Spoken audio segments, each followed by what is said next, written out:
Napapansin mo ba na parang ikaw na lang ang laging may sipon? Laging inuubo? Laging may lagnat kapag may nagkasakit sa paligid mo? Habang ang iba parang immune na sa lahat? Kung pakiramdam mo madali kang magkasakit, huwag mo agad isipin na mahina ka. Kasi minsan, may dahilan. At minsan, hindi mo lang alam kung ano yun. Sa video na ito, pag-uusapan natin ang 7 dahilan kung bakit ka madaling magkasakit at paano mo ito maaagapan. Let's begin! Unang-una, gusto kong sabihin sa iyo na hindi ka mahina. Hindi ka sakitin by default. Ang immune system natin ay parang shield. At kung madali kang magkasakit, ibig sabihin may butas ang shield mo. Ang tanong, saan nanggagaling ang butas na yon? Rason, number 1, kulang ka sa tulog. Ang tulog ay hindi luho. Ito ay immune booster. Kapag kulang ka sa tulog, bumababa ang white blood cells. Humihina ang immune response. Mas madaling pasukin ng virus ang katawan. Kung 5 to 6 hours ka lang natutulog palagi, malamang isa ito sa dahilan kung bakit sakitin ka. Rason number 2, dehydration. Hindi lang pagod ang dulot ng dehydration. Kapag kulang ka sa tubig, hindi maayos ang circulation. Mabagal ang paglabas ng toxins. Humihina ang mucosal defense sa ilong at lalamunan. Kaya mas mabilis kang mahawa. Rason number 3, sobrang asukal sa diet. Alam mo ba na ang sobrang sugar intake ay nagpapahina sa white blood cells? After kumain ng sobrang tamis, humihina ang immune response for several hours. Kaya kung madalas ang milk tea, soft drinks, at sweets, maaari itong nakakaapekto sa resistensya mo.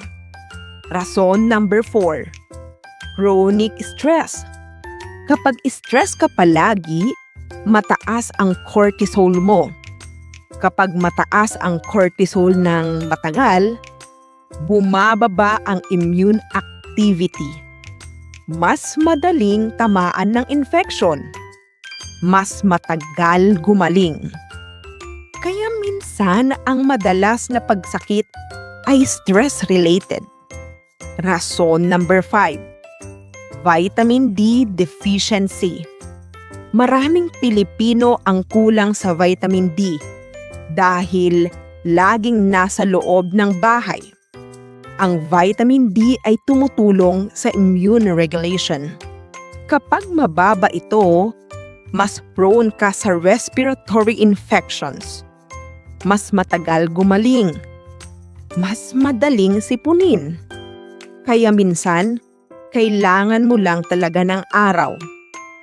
Rason number 6, iron deficiency.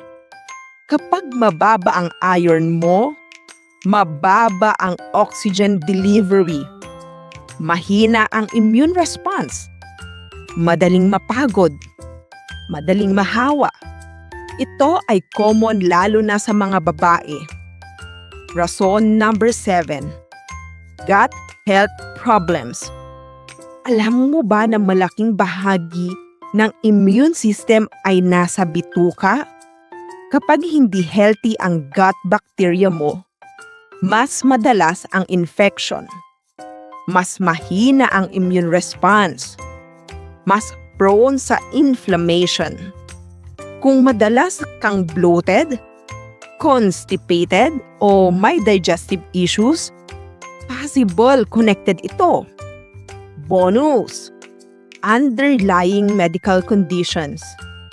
Kung sobrang dalas ng pagkakasakit mo, maaring may underlying condition tulad ng diabetes, thyroid problems, autoimmune disorder, chronic infection, sleep apnea. Kung paulit-ulit at hindi normal, magpa-check up. Alam mo ba na ang madalas na pagkakasakit ay hindi lang dahil sa virus o bakterya? May mga pagkakataon na ang immune system mo ay hindi naman mahina pero overworked. Kapag kulang ka sa pahinga, kulang sa nutrients, laging stress at hindi nakakabawi ang katawan mo, parang sundalo na parang pagod ang immune cells mo. Kahit maliit na exposure lang sa sipon o trangkaso, mas mabilis kang tamaan. At isa pang importanteng FYI, ang sobrang pag-inom ng antibiotics nang walang tamang reseta ay maaaring magpahina ng gut health mo. Tandaan, malaking bahagi ng immune system natin ay nasa bituka. Kapag nasira ang balance ng good bacteria, mas madali kang magkasakit. Kaya hindi lang pag-iwas sa virus ang solusyon. Kailangan mong alagaan ang buong katawan mo. Tulog, pagkain, stress, at gut health. Minsan, ang immunity ay hindi lang pinapalakas, inaalagaan. Ano ang pwede mong gawin? Simulan mo dito. Matulog ng 7 hanggang 8 oras. Uminom ng 8 hanggang 10 glasses of water. Bawasan ang asukal. Kumain ng gulay at prutas. Magpa-araw. Mag-exercise. Manage stress. Magpa-blood test kung kailangan. Small habits, malaking epekto. Mga ka-health, kung madalas kang magkasakit, huwag mong sisisihin ang sarili mo. Ang katawan mo ay may sinasabi. Kapag inaalagaan mo siya, babawi din siya. Kung nakaka-relate ka sa video na ito, i-comment mo ang word na resistensya para alam kong nakaabot ka hanggang dulo. I-share mo ito sa pamilya mo at sa mga laging may sipon. At huwag kalimutang mag-subscribe mga ka-health. Paalam!